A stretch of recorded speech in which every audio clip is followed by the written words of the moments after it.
জয়পুরহাটের পাঁচবিবি পৌর শহরের সরকারি লাল বিহারী উচ্চ বিদ্যালয়ের দেওয়ালে বৈষম্যবিরোধী ছাত্র আন্দোলনের গ্রাফিতির ওপর জয় বাংলা ও বাংলাদেশ ছাত্রলীগ লেখার প্রতিবাদ জানিয়ে সড়ক অবরোধ করেছে শিক্ষার্থীরা।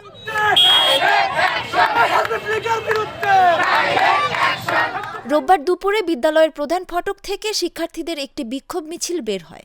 মিছিলটি পৌর শহরের পাঁচমাথা হয়ে শহরের প্রধান সড়ক প্রদক্ষিণ করে পাঁচমাথা মুক্তিযোদ্ধা ভাস্কর্যের সামনে এসে মিলিত হয়।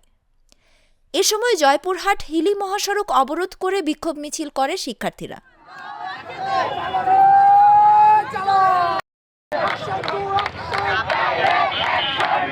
এই বিষয়ে জানতে চাইলে পাঁচবিবি থানার ভারপ্রাপ্ত কর্মকর্তা কাউসার আলী বলেন, ঘটনাস্থলে গিয়ে শিক্ষার্থীদের দাবি পূরণের আশ্বাস দিলে যান চলাচল স্বাভাবিক হয়। এ বিষয়ে সুনির্দিষ্ট অভিযোগ পেলে আইনানুগ ব্যবস্থা নেওয়া হবে।